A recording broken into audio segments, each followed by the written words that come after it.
ทำลงแรงเนาะมาแล้วกินข้าวละบ่กินนะแกงขี้เหล็กนี่กินบ่ก็บ่ถามเรื่องอื่นกินอยู่แต่ว่าเรื่องแกงขี้เหล็กนี่บ่กินนะกินหมึกแตงหั่นย่างอยู่บ่หมึกแตงนะเบิ่งย่างเงินหน่วยน้อยๆหั่นแหละหน่วยเอามาแล้วหมดเขาปิดกินหมดแล้ว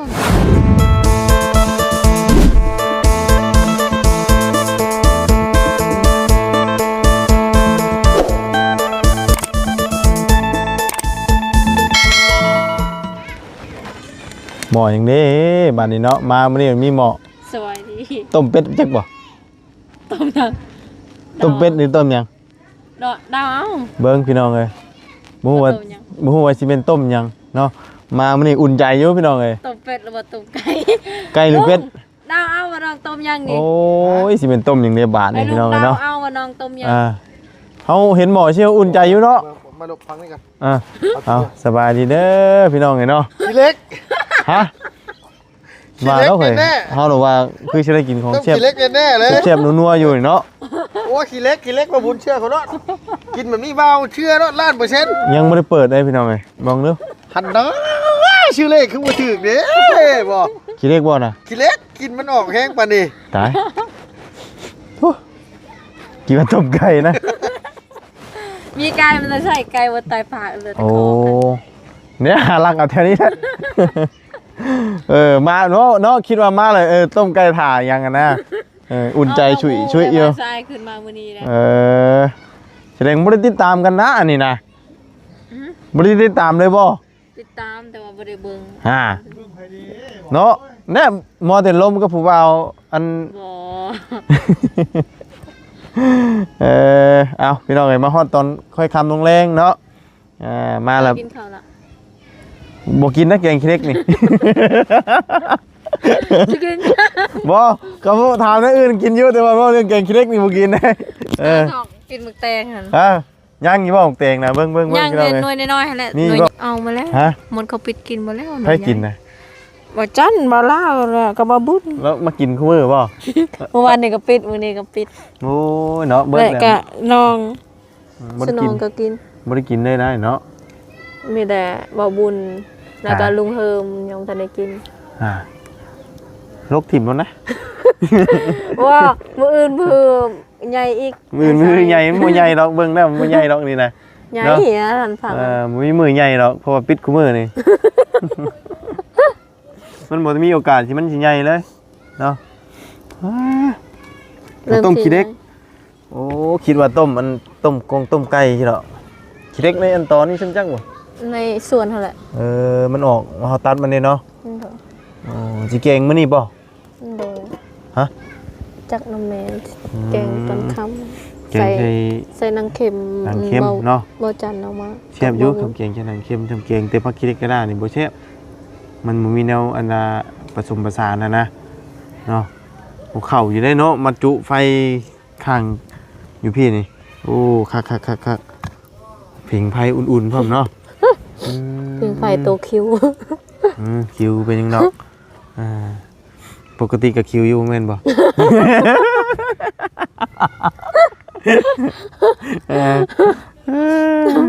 เนาะมันจะเป็นอย่างคิวไฟเฉยเนาะเฮ็ดมันล่มได้บ่นี่ว่ามันสิจุ่มไฟที่เขาเนี่ยรุ่นมันใหญ่ได้ยันต่ำมันล่มบ่แห้งได้นี่เนาะ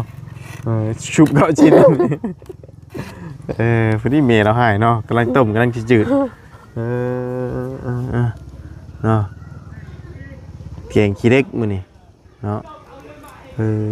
ไปใช่ไหมใช่มือนี่นะไปเอาใบตองให้บ่บุญใช่ยังอันเขาสิเอามือให้บุญเลยมือนี่วันที่ยังวันที่24แล้วเมื่อไหร่มื้ออื่นหรอมื้ออื่นป่ะอ๋อเมื่อวันที่28เขาเฮ็ดบุญ25 26 27 28ห่อข้าวต้มวันที่27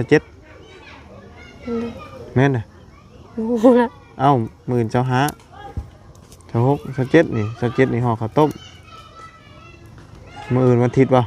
แม่นวันอังคารเนาะห่อข้าวต้มเนาะวันพุธมันเขาเฮ็ดบุญแม่นวันพุธนี่เฮ็ดบุญ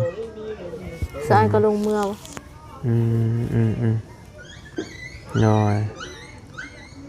พังเบิ้งยังท่านยังบ่แน่ใจหรอกอันนี่นะเนาะติดตามเบิ่งกันแหละเพราะว่าหากะมามื้อนี้เนาะยังอีกหลายมื้ออยู่ทำมื้อกับมื้อพุ่นละมื้อวันโดดเด้เนาะมื้อห่อกระต้มเป็นบ่ได้มื้อทำมื้อกับมื้อ มือบุญ มื้อบุญเลยเนาะ เขาเฮ็ดกลางคืนเนาะบ่ได้เฮ็ดกลางเว้น กลางคืนก็เบิดมื้อเบิดเว้นนั่นแหละมื้อห่อข้าวต้มนี่มื้อวันอังคาร27แล้วว่ะ โดย คือเริ่มตั้งแต่มื้ออันห่อข้าวต้มมันแหละแล้วก็มาวันที่28นี่เบิดมื้อเบิดคืนจนฮอดวันที่29มื้อมันเลิก29นี่มันเลิกเนาะ29เป็นมื้อเลิกมื้อใส่บาตรนะ29นะเช้าก็เขาไปใส่บาตรอยู่วัดเนาะ บ่ใส่ในเฮือนนั่นน่ะเพราะว่าเฮากองบุญอยู่ในเฮือนนี่เด้กองบุญอยู่ในเฮือนนี่ก็พระเพิ่นสิเนี่ยพอเพิ่นสิขึ้นมาอันน่ะตักบาตรหยาดน้ำอยู่หั่นเลยให้พรอยู่หั่นเลยเด้ชั้นเช้าชั้นเข้าชั้นยังอยู่ในเฮือนเลยเนาะคือว่าแล้วทั้งพี่มันบ่เคยเฮ็ดเนาะ บ่เค บ่ ย เคยกับอันกับตักบาตรหยาดน้ำเนาะ เพราะว่าบ่มีวัดที่ที่ ยังมีวัดเนาะคนอยู่พี่บ่มีวัดชนหลายเพิ่นบ่ได้มีวัดอยู่พี่นะเอาเนาะพุ่นแหละ28พุ่นแหละกำในเมืองกันนะหักในเมืองอยู่แล้วล่ะเพราะว่ามัน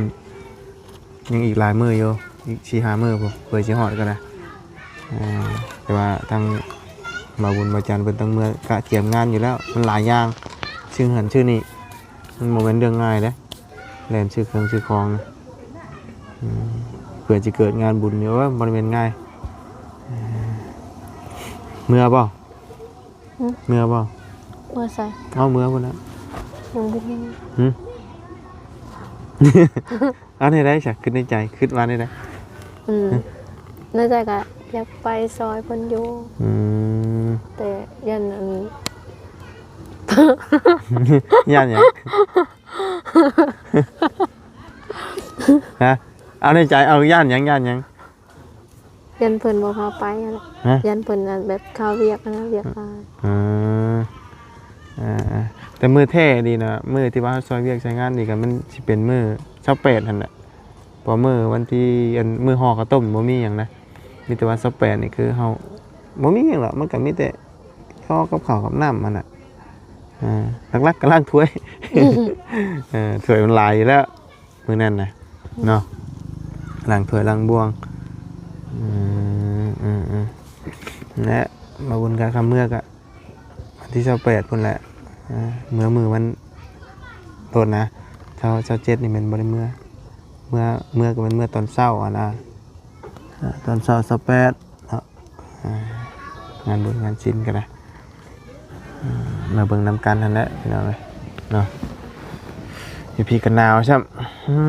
มาฮอดพี่เย็นเฮงเนาะ ไก่มันคนเวียดสิกินคุดลมหนาว หัวลมหนาวเดือน11หัวลมตองเดือน12หัวลมตาวแต่ว่ามันหนาวนี่แหละพี่น้องหนาวทานอาบน้ำอาบได้บ่มื้อนี้ อาบแล้ว อาบตอนใด เมื่อกี้นี่ แม่นบ่คือยังมินๆอยู่ กินหอมมาจาก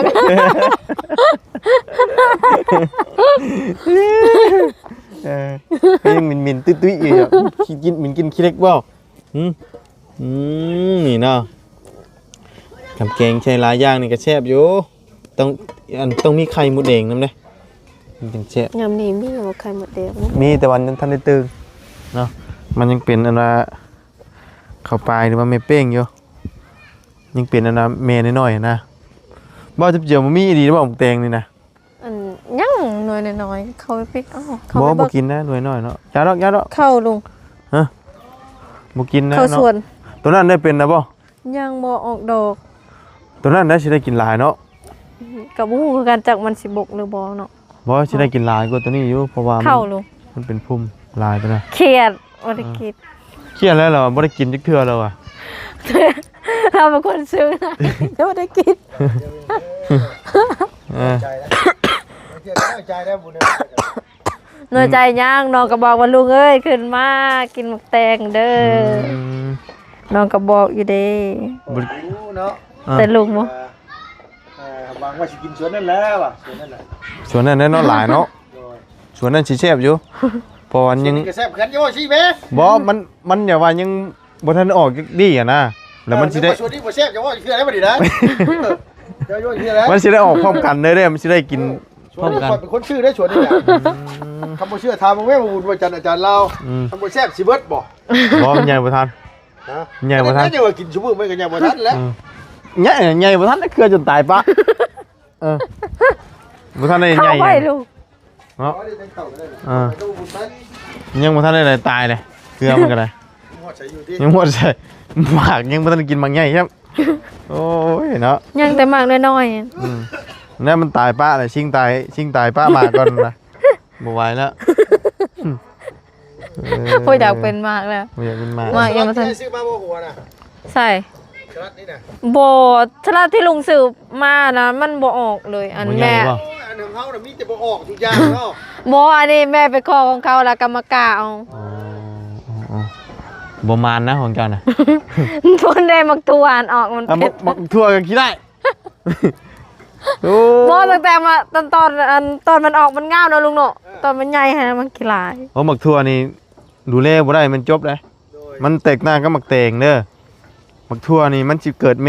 ตอนมันออกหันป้าบ่งามมักทั่วนี่นะ มักทั่วมันสิเกิดเมเด้แต่มักแตงนี่มันบ่ค่อยเกิดเนาะ เตะน้องก็ก้อยเถอะ ตัวนี้นี่มันเป็นภูมิ จะเป็นงามคักงามแน่ งามเนาะแกงยิบแซ่บอยู่นี่ก็แซ่บแกงบ่แซ่บก็บ่แซ่บขี้เล็กนี่นะใช่นางใส่กระดูกหมูน้ำจังแซ่บ ใส่มักแตะ ได้อีกบ่โอ้ยเนาะบ่เอาก็ยะกินได้กินนี่ กินอยู่ซัก ก็น้องบุตร แล่ หืม ติเราไปติถัก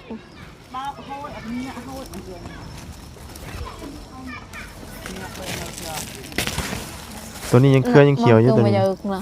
เนาะ นั่งแหละอันนั้นก็อย่าตะแลนั่นน่ะ นี่ได้ก็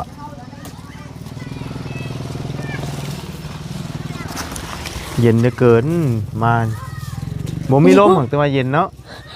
เย็นแบบจ้อยเลย หมกแตงอยู่ไกลหมด ฮะได้บ่หมกแตงนะ พุดมันอยู่อันนั้นฝั่งนั้น เอ้ยบ่ปิดก็ได้มันน้อยๆนึงกะเนาะปิดให้ลุงเทิมได้กินยันเลยเสียมุกเสียใจนะยังบ่ได้กินอีกเทื่ออยู่เนาะ ไม่ใส่แล้วก็ให้ สิเจาะบ่นั่นน่ะ ไม่ใส่แล้ว โอ้ยปลายมันใหญ่ช้ายามันออกเนาะพอแล้วมีได้ท เห็นว่ากันไหนยังไม่ได้ตำไม่ได้กินยังจ้ำมามันเลยบีเลยไหวแล้วเนี่ยนี่มันก็เย็นแต่ก็นี่เนาะไปหาลุงก็ได้เอาล่างไปหาลุงเราหน่อยมกหน่อยใจเลยตั้งแต่ซื้อในมายังไม่ได้กินจักเม็ดเรากระบะกระเบาะนั่นเนี่ย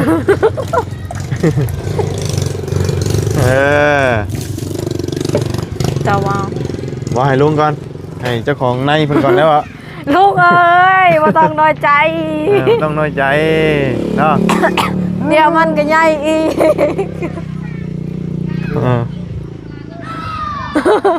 โอ้เราเอิ้นมากินตลอดเลย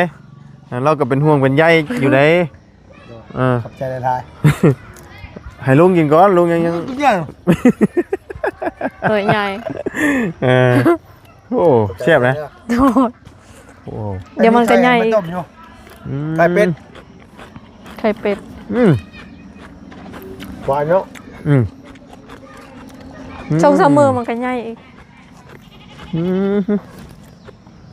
ลงขึ้นมาซา ไม่ได้บอกอย่างเลย ครับ ก็ยังกินแดงอ่ะ ว่าสิแกงทะเลนี่ เก่งที่นี่เขาอยู่ภาคเก่งกันเลย เนาะมือแซ่บมั้ง หมดแล้ว แกงตอนไหนตอน ตอน เที่ยง เที่ยง อ้าวบ่มีแนวกินกับแกงตะลึง ฮะ บ่มีแนวกินกับแกง เอาก็จังว่าสิเอาไข่เป็ดให้นี่นะ คุณลุงกินข้าวละกินข้าว น้ ก่ อ อย น ใจล่ะ น้อยใจยังอีก น้อยใจแล้ว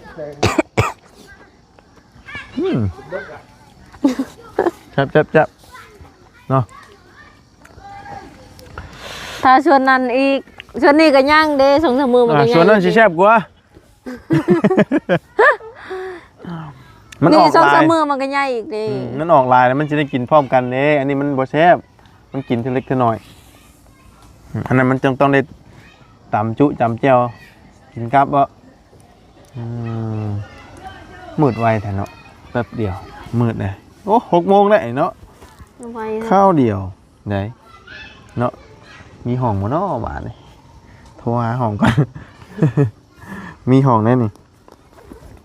โทรหาอันให้หมู่จองห้องให้ก่อนจักหน่อยนี่พี่น้องเอ้ยเพราะว่าจักหน่อยห้องเพิ่นเบิดได้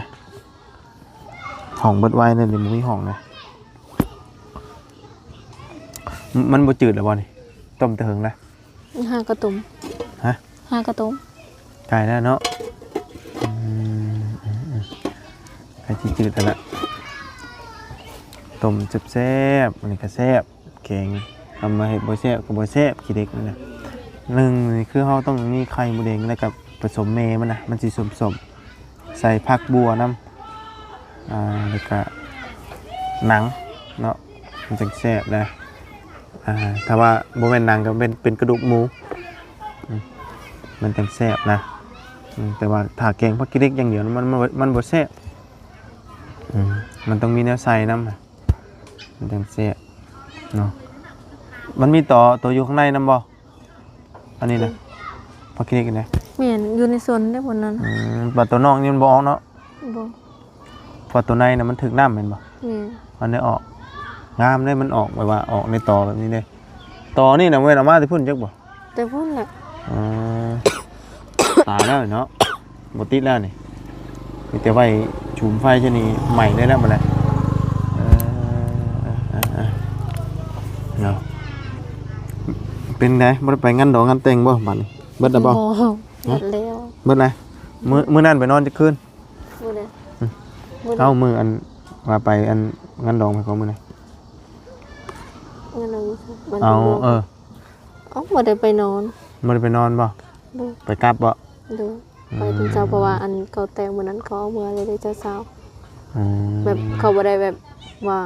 มื้อนี้ไปเฮือนเจ้าสาวมื้ออื่นไปเฮือนเจ้าบ่าวนะแบบเจ้าบ่าวไปเฮือนเจ้าสาวละเจ้าสาวก็กลับพร้อมเจ้าบ่าวเลยนะเขาเฮ็ดเทื่อเดียวแล้วเลย จบเลย บ่ได้เฮ็ดแบบหลาย เนี่ยเนาะถือว่าช่วงนี้ก็บ่ได้ค่อยไปไสเนาะ ปลูกมันยังบ่แล้ว ปลูกอะไร ปลูกแล้ว2-3มื้อแล้วป ฟ ลู อก ร์ดบ่ โดยพอดแต่โดนแล้วพอดนั่นนะแต่ว่าบ่มีกกอันสิปลูกอันเลยบ่มีลำมันสิปลู มั ก นลำเฮามันบ่ได้เอาไว้บ่ซะ เอาลำมันบ่งามมันตายเบิดเด้เอาบ่งามก็บ่มีมันตัดลำมันต้นนาบาวแล้วเมื่อวานนี่ก็เอาขึ้นมันนาบาว บ่ เอาขึ้นมันใส่รถ โดยคิดว่าอันน่ะมีลำมันสิเนาะเนาะ บ่มี เราต้องไปหาลำคนอื่นมาปลูกอีกเนาะ แม่โอ้ยซุมื้อนี้เขาขายลำมันก็ แม่น เขา นั้น ขาย ลำมันเพิ่นก็ขาย เฮาสิขอ อันนี้เด้อ เขา อันนี้ เปิดจะขายเฮาขอซื่อๆอันก็บ่ได้ อันนี้เพิ่นกลนะบ่นี่ ยังบ่ทันได้กด มันคือพลองพระแทง อันงัวอันนั้นเข้าไปในสวนอะไรงัวแบเข้าไปมันก็บ่งาม มันก็สิบ่มีอันว่าอันฮอดลำมันปลูกได้แบบเนาะ แม่น เป็นเงินบ่งามปานใดเนาะเบิ่งดินคือต้องสิงามอยู่คือบ่งามเนาะ เพราะว่าอัน